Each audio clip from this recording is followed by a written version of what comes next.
What is up, fellow thermonuclear AFers? I am Dan Favale, getting ready to plunge in to another Hardwood Knocks mailbag. Mailbags are by far and away some of my favorite content. And so if you're wondering why we do two a week, or why there was a week where I did like 8 of them, like that's just why I love them. And I think if the questions are there, why not utilize the audience and hopefully you all enjoy them back.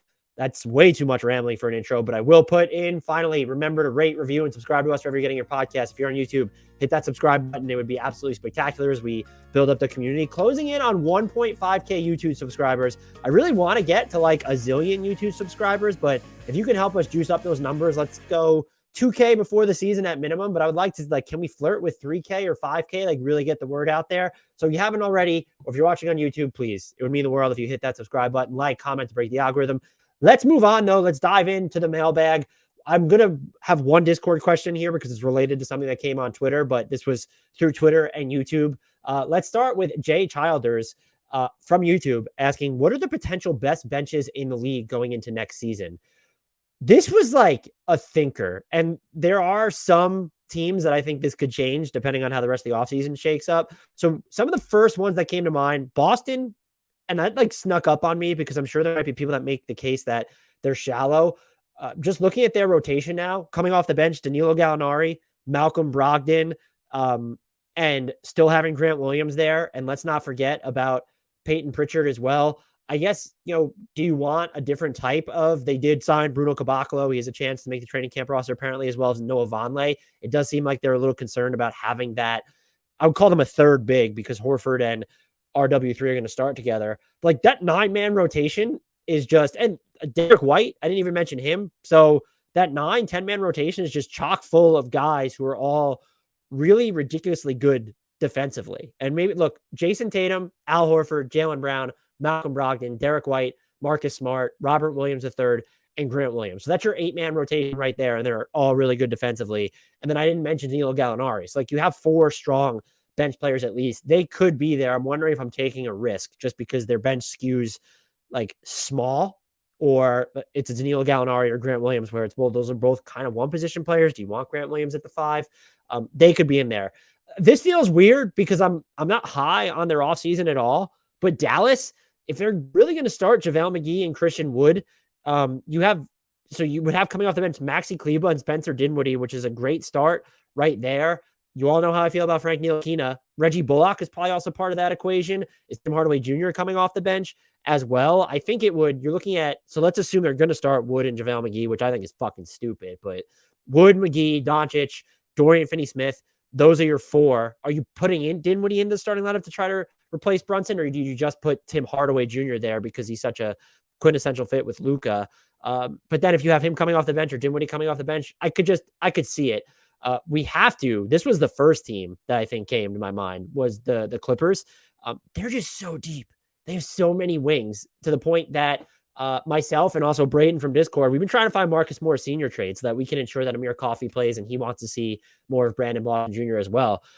Their starting lineup, I think, is going to be Reggie Jackson, Paul George, Kawhi Leonard, and then Ivica Zubac, who gets the starting other 4 spot, I guess you would call it. I assume it's going to be Marcus Morris. And then you're looking at Norman Powell, Luke Kennard, Robert Covington, John Wall, Nick Batum, all coming up. Terrence Mann, that's 11 fucking players.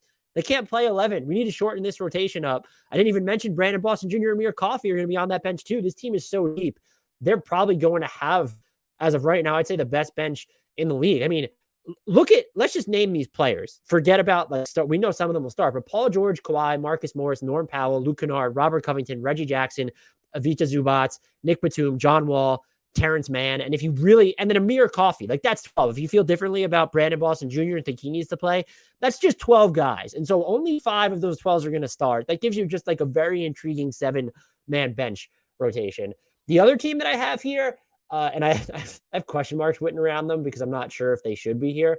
I have the Dubs. I think you look at the kids and they're kind of the swing pieces there, but you have Dante DiVincenzo. That's going to be a perfect addition. Jordan Poole coming off the bench already. And then if you're getting Kuminga, Moody, Wiseman, what if 2 of those guys hit?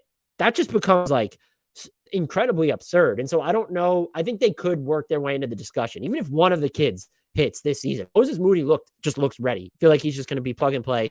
Kuminga had some nice moments. If James Wiseman is healthy, I don't expect them to go all bench guys at once. That's a lot of pressure on Jordan Poole and Dante DiVincenzo. But kind of having DV and Poole as your top two guys off the bench, you probably want, and then I just, Moody is probably the guy I'm not highest on long term, but just immediately. Moody, Kuminga, Wiseman, I think they deserve an honorable mention there. One that I'm not sure is getting enough shine. I mean, are we even talking about benches in the discourse at this point of the offseason? The Pelicans. So your starting five should be Zion, Valanciunas, Ingram, CJ McCollum, and I would say Herb Jones. Like, you don't need a point guard in there. And so you're looking at off the bench, Devontae Graham could have a better year. Larry Nance Jr., Jackson Hayes, Trey Murphy III, and then does Dyson Daniels crack this rotation? Does Kyra Lewis crack this rotation? A lot of intriguing guys when you're looking at basically roster spots 1 through 12 still, at least 1 through 11. So there, I could see their bench just being incredibly potent. I like individually all of their talents. How do they coalesce? If you're looking at, I'm not in love with Jackson Hayes, but Larry Nance Jr. specifically, everyone who listens to this podcast knows that I am like incredibly sky high on Dyson Daniels and then also Trey Murphy III. So that just right there is a great baseline. And then, like I said, Devontae Graham is a better basketball player than he showed last year. And then you're assuming they're always going to have like one of Ingram, McCollum, and Zion on the court at one point. I actually might want to see, I guess it depends on, I think I want to see a lot of Zion plus let's go full bench here, or at least close to it, because Larry Nance Jr., that's your front court, stretch the floor there. I guess that's sort of weeds out Jackson Hayes in certain instances. Dyson Daniels, not the best shooter, but having Trey Murphy in there and then Devontae Graham, that would be a 5-man unit I would absolutely fave.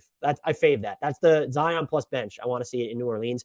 Finally, I don't know if this is going to hold, but the Knicks, their bench was basically a high point of what they did last season. And so it's tough to, I guess, pin down exactly what their bench will look like, but let's just assume that Mitchell Robinson, Randall Brunson, and RJ Barrett are guaranteed your starting spots. Is the third one going to Fournier? Is it going to go to Cam Reddish or Quentin Grimes if they want to lean defense? The caveat to all of this is, what if Donovan Mitchell is acquired? There's probably no more Fournier in that deal, probably no more Quentin Grimes, so I think factored into the bench rotation. But I'm looking at possible bench guys here. D Rose has been good for them, but Isaiah Hartenstein, what a fantastic pickup by the Knicks. Obi Toppin, Emmanuel Quickley, and then Cam Reddish or Quentin Grimes. And even if, look, two of these three are going to be coming off the bench, and Cam Reddish, Grimes, and Fournier. That's fine. That's a great spot to be in. And so if the Knicks wind up not acquiring Donovan Mitchell, I could very easily see their bench being a bright spot yet again. And I really hope we get to see basically RJ Barrett plus your 4 best bench players, let's say, or maybe not even 4 best, but give me RJ Barrett at this, who I project to start. Give me RJ Barrett and then off the bench with Grimes, Quickley, Hartenstein, and Toppin. Give me that 5-man unit. I fave that too. I'm faving a lot of things right now. Those are if I had to predict I wanted to winnow it down to 5, and I think I have 6 here. I'm going to say Boston, Dallas, Golden State, the Clippers, the Pelicans, and the Knicks. There are definitely more that could creep in there, but those are the ones that stood out. I can tell you right now, the Lakers bench is not making the cut for me, insofar as anyone cares about that. Nathan Stock from YouTube asks, I know you already responded to this before, but which team will be higher in seedings next year, Magic or Pistons? And long-term, say 5 years. The 5-year question is really tough here because Cade Cunningham is my favorite player on both of these teams, even when factoring in Paolo Banchero, Jalen Suggs, and Jaden Ivey in Detroit. But it does feel like the Magic have more ready-made, slightly more proven NBA-level talent that fits in long-term to where, we know that, aside from Banchero, but we know that Fultz works. We know that we're still invested in Jalen Suggs. We know Franz Wagner is already really good. We know if Jonathan Isaac is ever healthy, what we could potentially have in him. We know Wendell Carter Jr. is good. Bamba's good. So I think Orlando, looking at next season specifically, will be higher in the standings. The pathway to that not happening is 1, Cade is a fucking superhuman, which I'm just going to pencil in anyway. And then 2, Banchero's not good right off the bat. And Wendell Carter Jr. regresses. Jalen Suggs doesn't improve from last year. Maybe we see a drop-off from Franz Wagner. And even Mo Bamba. I'm not predicting any of that. So injuries, I'm like, throw that out of the equation. Long term, in 5 years, I'm still probably going with the Magic here. It's just The Pistons with Jaden Ivey and Jalen Duren, for me, it's hard to project having not seen that in action yet, to where I can look at the baseline of this Orlando team and know that Franz Wagner, Suggs, Wendell Carter Jr., Mo Bamba, even Markelle Fultz after he was not injured anymore last year. Like I watched those guys play together. Like Gary Harris is still on this team too, by the way. Contract that's built to trade that he signed, but he was very good for them, had a sort of an offensive renaissance. I right now, I think you have to go them because there's more guaranteed talent there.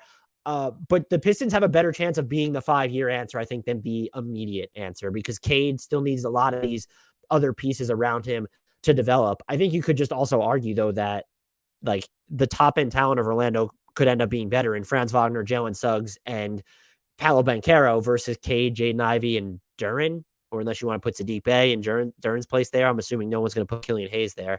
I'm going to go with Orlando. I don't feel great about the 5-year answer. Next season, though, I definitely think it's the Magic. We do have another Magic related question, so let's get to that. Drew asked the Magic ?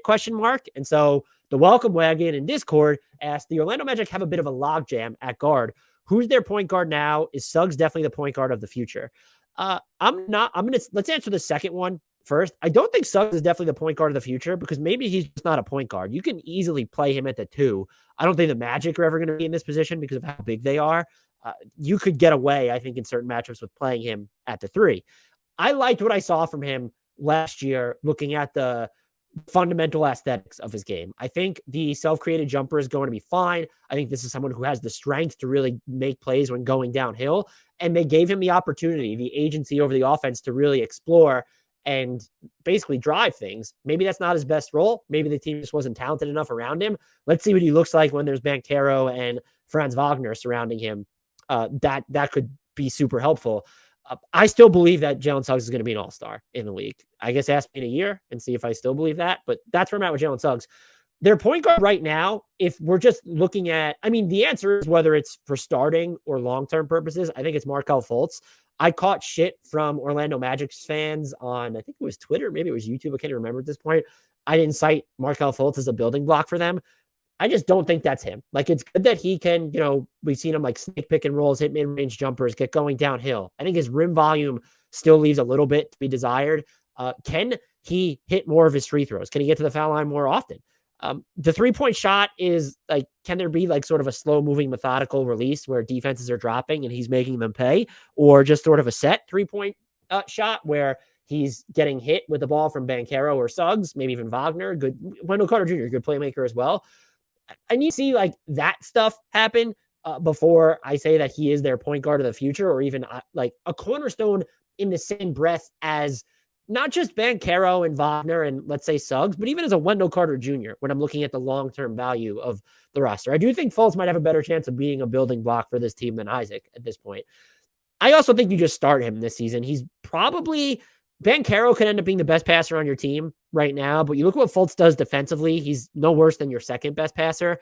Could Suggs or Wendell Carter Jr. surpass him this season? Maybe. Karl-Anthony's not going to. That's just more of a microwave scoring 6th man, I think. And then RJ Hampton, who the aesthetics of when he gets going, I'm still sort of smitten by. He has yet to really put it together. So I don't like, those are your only other options. I don't know that you're going to hope to find someone else. Now, the real answer could be that the point guard, let's say the floor general of the future, is not on this team. I think that might be a fair thing to say, because perhaps it doesn't. I'm going to kill a bug that's flying around me at the moment. How's that for podcasting if you're on video? There's a chance that like you either need to draft your floor general or acquire them via trade. I think that's why Donovan Mitchell has been sort of a popular name here, or even a Shai Gilgeous-Alexander for whimsical thinkers. Even if you don't view those guys as floor generals, the combination of them, Banchero and Suggs, feels like it makes a lot of sense there. But Fultz has the best chance, I still think, of being the long-term answer on this roster. But I also might tilt toward, even if I think Banchero is the best passer or going to be the best passer on this team, the answer might just be, that player is not currently on the roster. And that's not an insult to the Magic's rebuild. Like I said, we've named off a lot of great talent that they have there. Gracious Hosts from Twitter asked, what's the best rotation for the Timberwolves going to be with their current roster? That's a good question. I think, look, the starting lineup is etched in stone. D'Lo, Anthony Edwards, Jaden McDaniels, Karl-Anthony Towns, and Rudy Gobert. How are you going to mix and match the bench? I think what happens, I'm not including him in the bench rotation, but you want to see more of Cat, I think, with the bench players just because of what he does offensively. And like your secondary creation isn't necessarily all that strong at the moment. And it gets weaker if you decide to trade D'Lo, although maybe you're bringing back another passer in that scenario. So I think that this is all to say, I don't know where Naz Reid fits into all this. Maybe they decide to still stay dual bigs with Cat and Naz Reid in second units, but I could see him getting squeezed out of I'm trying to build a 10-man rotation here, or 9-man rotation. If you're asking me who are going to be like the most used bench players, Kyle Anderson for sure. That's why you sign him. I think Austin Rivers is going to play a really, well, not really important, but a fairly pivotal role on this team, just as someone who can give you some wing minutes and space the floor, perhaps.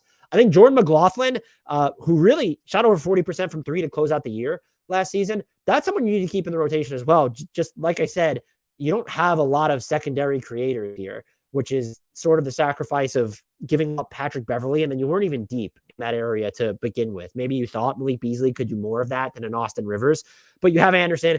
I think Taurean Prince, he had a fairly good season for them, so you need to play him. So I would have Anderson, Rivers, McLaughlin, and Prince as my 4 most used bench players, and then I'm assuming that we see a lot of Cat there. If not, then Naz Reid for sure. Pencil him in as that 10th.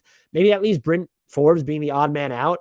I can't imagine we'll see McLaughlin or Rivers get squeezed for him. Maybe if they're not hitting their threes, that's where you would put Forbes in because he's just a pure fucking scorer.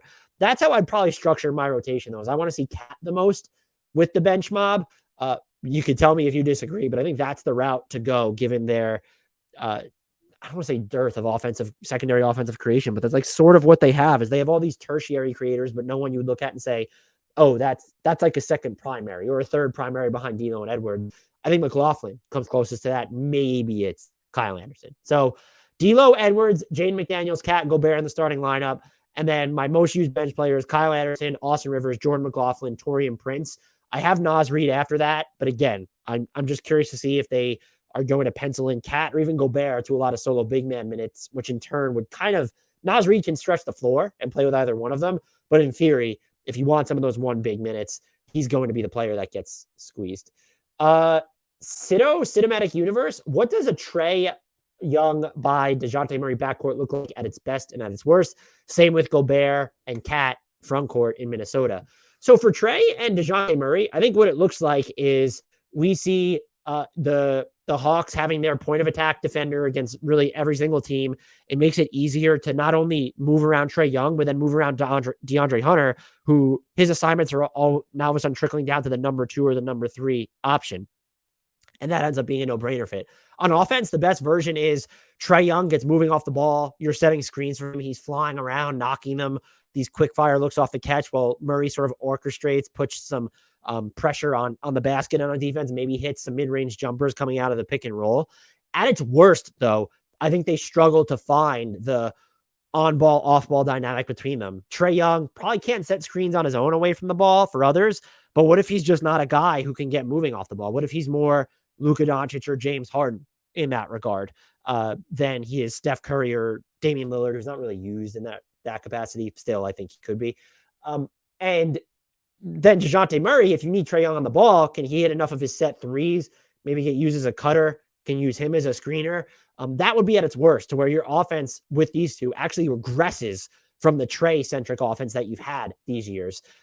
Also on the best version is DeJounte Murray is able to elevate your Trae-less lineups too. And we saw some combinations work for Atlanta last season, but if you have DeJounte Murray and John Collins and maybe is Bogdan Bogdanovic starting? No. Like if you have those three as sort of your base and you're filling out the rest of the bench there, you're hoping you win the Trae minutes now all of a sudden. So best case, you've really elevated your defensive pecking order, and while also enhancing your offensive structure, especially with Trae off the court. Worst case, they just don't mesh on the offensive end. And I do think that's a possibility, which is why it was a gamble. I sort of buy the gamble by Atlanta. For Minnesota, the best case is just that they're a top 7 defense and a top 7 offense. Maybe it's top 5 and 5, but Karl-Anthony Towns, the way he spaces the floor and can be used, I don't think there's a problem making him your de facto 4 on that side of the ball. And you're getting having D'Lo and Anthony Edwards in those lineups as well. You should be able to get enough shooting, including with Jaden McDaniels. And then on defense, it's just you're allowing Karl-Anthony Towns to be hyper aggressive playing up. Gobert's behind him if players get by him. Maybe Towns is just smarter because now he's learning from Gobert or practicing with Gobert and just becoming more nuanced on defense. Is he all of a sudden just a much better rim protector when it comes to making reads on help? But I think the Wolves specifically now are built to be even more aggressive on defense, to where you have Jaden McDaniels and Anthony Edwards and Karl-Anthony Towns sort of flying around and taking chances. You're meticulously carving out D'Angelo Russell's matchups. And all the while, Gobert's behind cleaning up everything. And if he needs to come out, you have Anthony Edwards or more likely Jaden McDaniels to come in as just your helper and muck up plays should they happen around the basket. Worst case, we're just looking at the defense maybe not being as the defense is going to be, I think the offensive fit maybe, where is there some sort of crimped spacing? Karl-Anthony Towns can space the floor, great. But like Anthony Edwards, even D'Angelo Russell and Jaden McDaniels are all those guys above average enough shooters that Gobert has ample opportunity to be so devastating when he's rolling out of the screen and rolls and making those dives to the basket. If you can't count on those guys to hit a very high percentage of their catch and shoot clips, or if it's D'Lo and Edwards running the primary pick and roll, I could see the offense more so than the defense actually being worse than expected. I am hoping this is apropos of nothing. I want to see big on big pick and roll. I just want to see Karl-Anthony Towns running pick and rolls with Rudy Gobert as the screener. Will it work? I don't know. If the other players are shooting the ball well enough, then sure.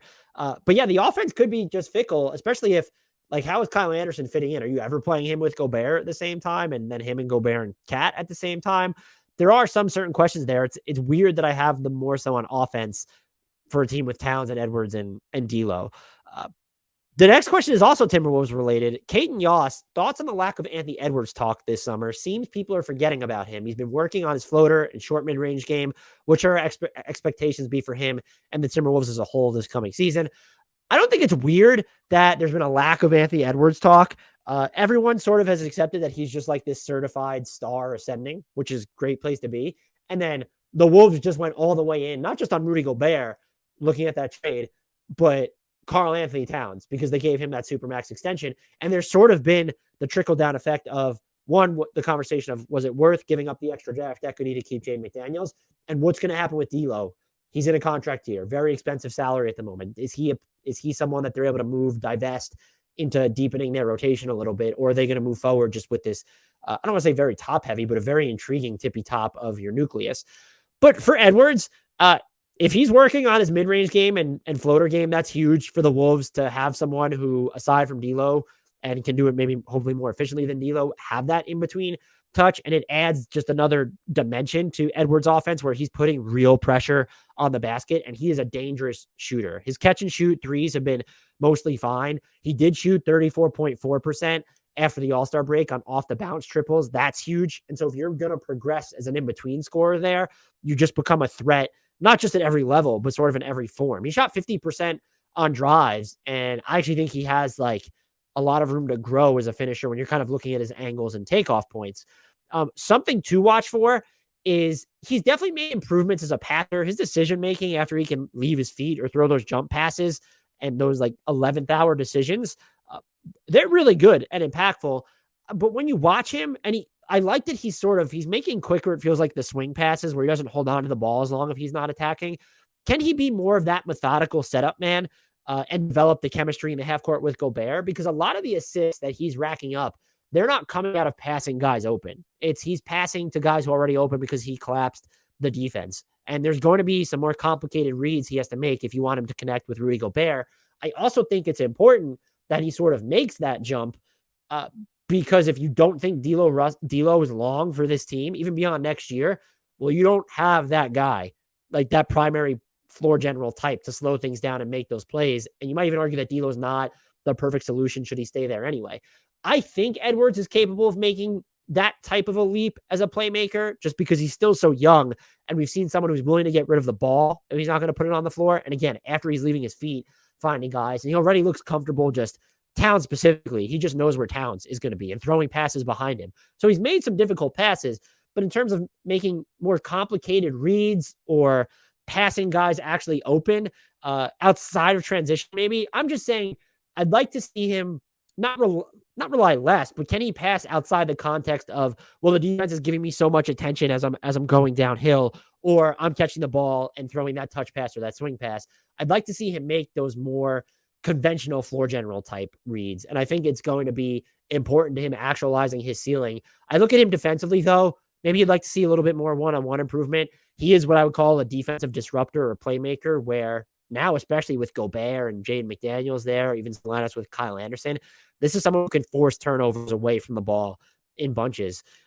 If you're asking for his ceiling in general, and I've mentioned this many times before, it's all NBA, top 10 player in the league material. That's where he's at for me. I don't know if I would go top 5 that far, but like if you told me he was the second best 2-guard in the league last year behind Devin Booker, let's use an example, or it's Devin Booker or Jaylen Brown.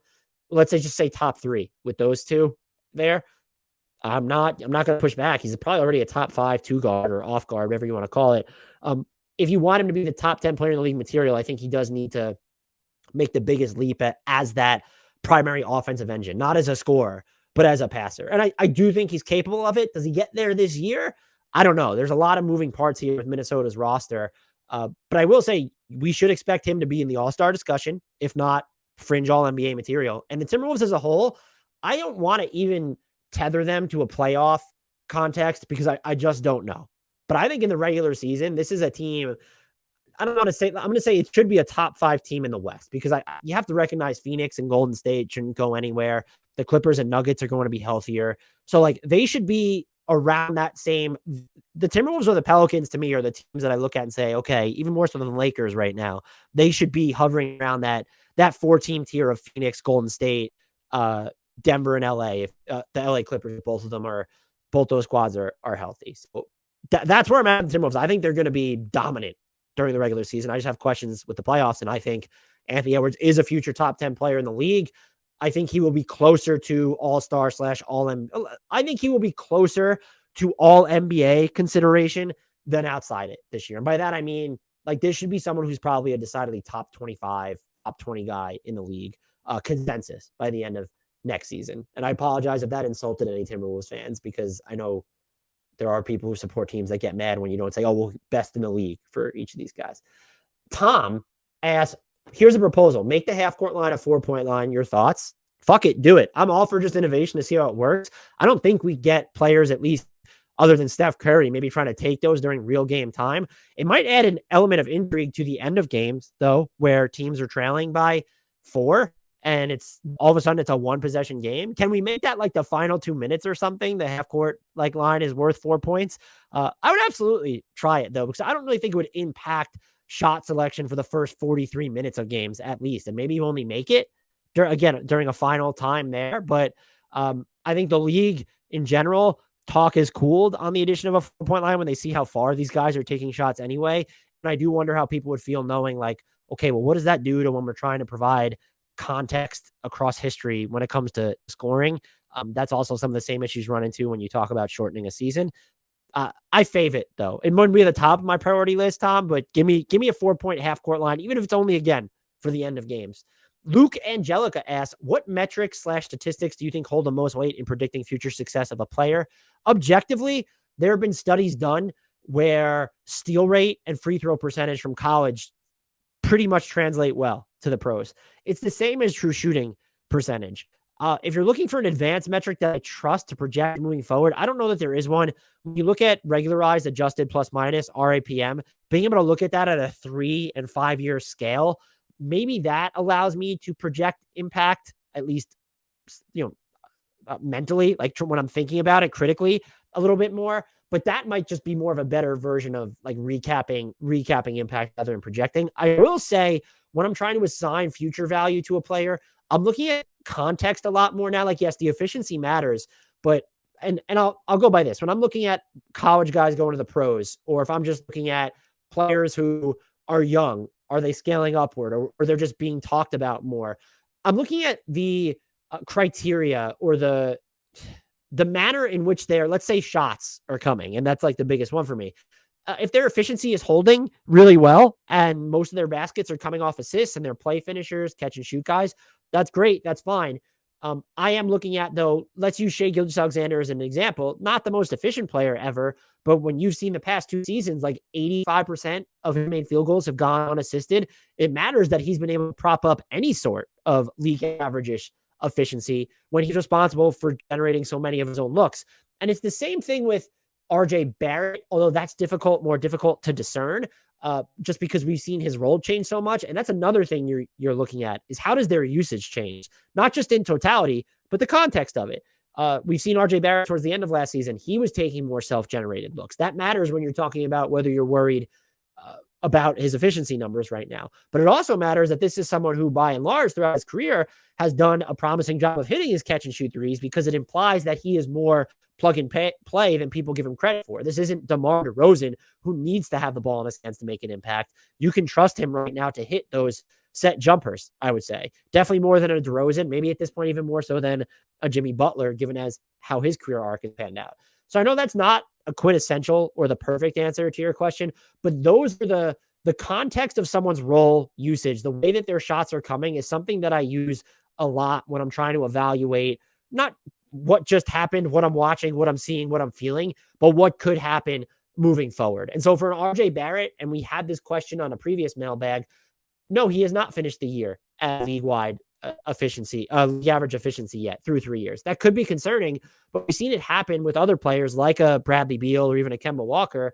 And with Bradley Beal specifically, there's the parallel of their role. It's not even just the types of shots they're taking, but their role changed, flip-flopped a lot throughout those first 3 years. And the fact that we know a little bit more about RJ Barrett as a catch and shoot guy that we saw specifically towards the latter end of this season, what he could do as an on-ball creator, what we've seen the past 2 years when you plug him as sort of the main guy in bench mob units, all of that's valuable. And I try and look at those things. And it doesn't mean I'm throwing efficiency out the window, but if you're going to say that RJ Barrett is super inefficient, I do think it's important early on to understand why. For fast forwarding 5 years, he's been in the league for 7, 8, 9 seasons. Then you can get into the macro takes of, well, maybe this guy, and even before then, but that's where you get to, well, maybe this guy is who he is, and there's not that much room or runway for growth. Overall, though, Luke, free throw percentage and steal rate have been this. I've read, and I think Seth Partnow of the Athletic Nerder She Wrote pod is banging this from a lot. Like, those are two good predictors of NBA success, but like really only in those categories. You can extrapolate free throw shooting, though, to see whether a player might have more range or more consistency from beyond the arc. Eric, how much better is Donovan Mitchell than Dwyane Wade? Eric, are you like a Jazz fan, or would you be a Knicks or Heat fan at this point? Just curious. Donovan Mitchell, not better than Dwyane Wade. Definitely a more dynamic jump shooter, but you look at I went with their age 25 seasons specifically, and let's break it down per 36 minutes. Donovan Mitchell, 27.5 points per 36 minutes, 5.7 assists, 53.3% of his twos, and 35.5% of his threes last year. Wade, 26 points per 36 minutes, 7.2 assists, and he hit less of his free throws, shot 51.1% on twos. So Mitchell has the edge there as well. 26.6% from three on substantially less volume. Their shot profiles are drastically different here when you look at just what's coming at the rim for Wade versus what was for Mitchell. I will say what stands out differently, Dwyane Wade at this stage was actually the better playmaker, definitely the better rim pressure guy and finisher. I would think at least better at putting pressure on the basket. So better passer, better rim finisher, getting to the line more, almost like he doubled Donovan Mitchell's free throw attempts per 36 minutes in his age 25 season. So we're talking about someone who his drives, his attacks, they don't bail out as much as Mitchell, who is more likely to settle for those mid-range jumpers. And then also the thing that we can't discount is like Dwyane Wade at age 25 was better defensively than Mitchell is right now, and not like the best defensive player in the NBA material, but this is someone, and we didn't have the same metrics or maybe eye for talent that we did then. He was a 3-time member of all defensive teams. And like Mitchell hasn't even hinted that he might be on like that type of trajectory. And Wade made an all defensive team. I think it was in his second season. Yeah. 2004, 2005. I'm right. So I don't think Donovan Mitchell right now is better than Dwyane Wade. Do I think he has a ceiling where he could be better than Dwyane Wade? looking at the versatility behind his offense, where he could be more of an every level scorer, those off the dribble threes, and then even just like as a mid-range guy, maybe you would trust him more overall. I do think there's an outcome where he's the better offensive player than Dwyane Wade, but overall it's tough without Mitchell making like this monster leap on the defensive end. And maybe we see that with his next team or next season. But like, or maybe there's just like a drastic improvement at getting to the line. There needs to be, I would say, a semi-seismic improvement somewhere in one area of Mitchell's game for him to be on that kind of trajectory, with all due respect, Eric. Here's our last question. NBA Chicken asks, what are your thoughts on a no conference system? Just have playoffs of 1 to 16 by record plus play-in and go from there. Could have the opportunity to have some wild playoff matchups. Yeah, I'm all for it. Fuck divisions and conferences at this point. I understand, though, that travel is something the league is worried about. Doesn't matter that much when you get to the postseason and you can space games out a little bit more. The other thing is just like, it would be really cool. The play-in could get wild then. So you're having all these sort of different teams in there. And I'm wondering, could we do it this way in the interim if they don't want to go for the significant appreciable change? Let's keep it like the top 6 teams from each conference guaranteed a playoff spot. But then do we have 7, 8, 9, 10 from each conference? Those 8 teams are thrown into the same play-in pool. Is that unfair at all? And maybe you could even say the teams with the best records there, like the 2 best, or let's say the 2 best records get to pick their opponent. Let's do something creative like that. I would be all for no conference overall. I don't know if the league ever gets there. I'd be more optimistic on something along these lines. And it seems like they're not as focused on it when you're looking at this midseason tournament that they're going to implement down the line. But can we like get a taste of it a little bit? Like, can't we use the play-in to that degree? Or is that just a hard no because we're talking about single game elimination and think of the travel there? Space them out more.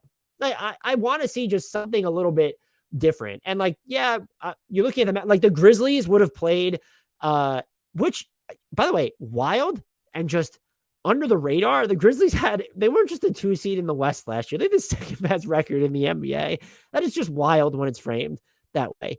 But we were like Grizzlies Cavs. That'd been a hell of a playoff series. Like that's what it would have been if we just went with the best teams. Although the play-in technically would have happened, so maybe it wouldn't have been. But like, yeah, there would have been a bunch more fun matchups. The Heat versus the Nets in the first round, maybe. The matchups would be a lot cooler, and then it gets you out of theoretically a point where it feels like maybe we would be watching the NBA finals sometimes unfold in the conference finals. But people often too much oversimplify that in general. So I don't have like a major issue with conferences. And like there's been, when you're going 10 deep in each conference at the moment, there's less egregious of, oh, well, all these mediocre East teams are getting in. Still, generally speaking, like I'm more intrigued by the bottom half of the West than I am the bottom half of the East in any given season thus far. So yes, I'm all for getting rid of conferences, but could we maybe get rid of it for the play-in? Because that would, like, does that correct a little bit? And I can tell you right now that there are so many teams that push back against it. I believe the loudest one would probably be the Charlotte Hornets, who exist to finish under Michael Jordan between 7 and 10 in the Eastern Conference. But maybe even the Wizards would heavily object that. But yeah, can we at least get to that point? This mailbag was fun. It was great. I hope you enjoyed it. We'll have another one later this week just for Discord. Thank you everyone for their questions as always. If this is your first time listening to the pod, please subscribe. Hit the subscribe button on YouTube, subscribe button wherever you get your podcast players. And until next time, I leave you with a shout out to the one, the only, Frank Ntilikina.